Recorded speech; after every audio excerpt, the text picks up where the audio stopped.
Hello viewers, आप सभी का स्वागत है मेरे चैनल पे कुक विद शहनाज। आज हम बनाने जा रहे हैं डोसा सैंडविच। इसके लिए हमें चाहिए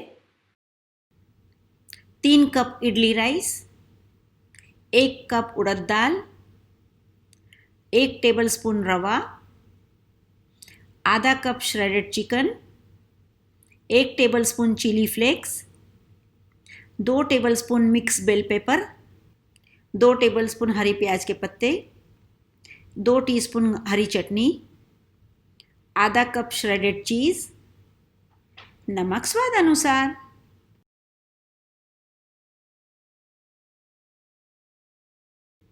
अब हम एक बॉल लेंगे, उसमें पानी डालेंगे, उसमें इडली राइस और उड़द दाल डालेंगे। अब हम इसे अच्छी तरीके से वॉश करेंगे। अच्छे से वॉश हो जाए फिर हम इसका पानी ड्रेन कर देंगे। अब हम इसमें फ्रेश पानी भरेंगे और ये प्रोसेस हम करीब 2 बार और करेंगे। ये हम इसलिए कर रहे हैं कि ताकि हमारे डोसे के चावल और दाल अच्छी तरीके से साफ़ हो जाए। अब हम इसमें साफ पानी भरेंगे और इसे ढक के रख देंगे 8 से 12 घंटे के लिए। 8 से 12 घंटे हो चुके हैं, हम इसका पानी ड्रेन कर देंगे। अब हम मिक्सचर का जार लेंगे और उसमें हम डोसे का मिक्सचर डालेंगे और उसे अच्छी तरीके से पीस लेंगे। ध्यान रहे आप इसमें एकदम थोड़ा पानी डालोगे बैटर को पीसने के लिए आगे, और इसमें आप ज़्यादा पानी डालोगे तो डोसा का बैटर पतला हो जाएगा और उससे सैंडविच नहीं बनेगा। ध्यान रहे आपको ये मिक्सचर का प्रोपोर्शन 3:1 रखना है।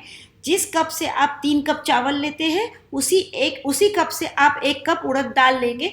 इस बैटर से आप है ना इडली भी बना सकते हैं, उत्तप्पा भी बना सकते हैं और डोसा भी बना सकते हैं।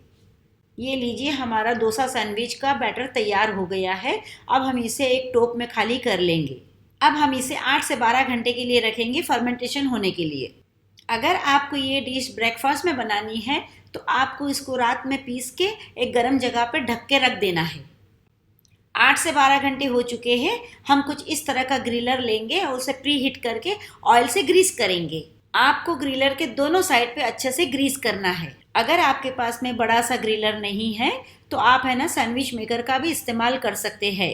अब हम अपना डोसे का बैटर लेंगे और ग्रिलर पे डाल के उसे अच्छी तरीके से फैलाएंगे।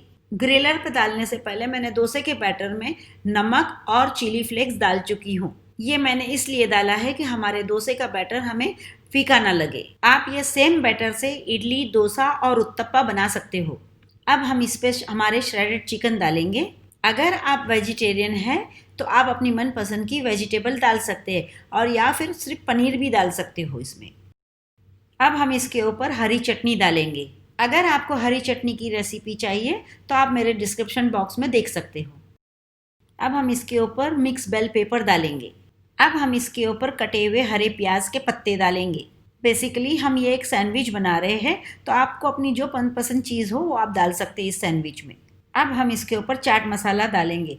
आप चाहो तो इसके ऊपर चिली फ्लेक्स या ओरिगानो भी डाल सकते हो। अब हम इसके ऊपर ढेर सारा श्रेडेड चीज़ डालेंगे। अगर आपके पास श्रेडेड चीज़ ना हो तो आप चीज़ के स्लाइस भी डाल सकते हो। अब हम हमारे सैंडविच को डोसे के बैटर से ढक देंगे। अब हम हमारे ग्रिलर के ढक्कन को बंद कर देंगे और इसे अच्छी तरीके से दोनों तरफ से सेकने देंगे। अब हम इसे बीच में खोल के देखेंगे एक बार कि कहीं हमारा डोसा सैंडविच जल तो नहीं रहा है। अगर आप इतना बड़ा ग्रिलर ले रहे हैं तो ये आपका डोसा सैंडविच 8 से 10 मिनट के अंदर ग्रिल हो जाना चाहिए। अगर आप सैंडविच मेकर ले रहे हैं तो आपको पता होगा कि आपका सैंडविच कितने टाइम में बनता है, तो उतने टाइम पे आपका डोसा सैंडविच भी बन जाएगा। ये लीजिए, हमारा डोसा सैंडविच कितनी अच्छी तरीके से ग्रिल हो चुका है। अब हम इसे प्लेट में निकाल के इसे अच्छी तरीके से बटर लगाएंगे। चलिए हम इसे कट करके देखेंगे कि हमारा डोसा सैंडविच कितनी अच्छी तरीके से अंदर से ग्रिल हुआ है। ये देखिए कितनी अच्छी तरीके से चारों तरफ से ये सेक चुका है। ना तो हमने इसमें इनो का इस्तेमाल किया है और ना सोडे का इस्तेमाल किया है। ये देखिए, थोड़ी सी मेहनत से हमारा हेल्दी डोसा सैंडविच बन के तैयार हो चुका है। अगर आपको मेरी ये रेसिपी पसंद आए तो प्लीज़ इसे लाइक कीजिए और अपने दोस्तों के साथ शेयर कीजिए। मेरे चैनल को प्लीज़ सब्सक्राइब कीजिए और बेल आइकन को क्लिक करना मत भूलिए ताकि आपको मेरी सारी रेसिपी सबसे पहले मिले। धन्यवाद।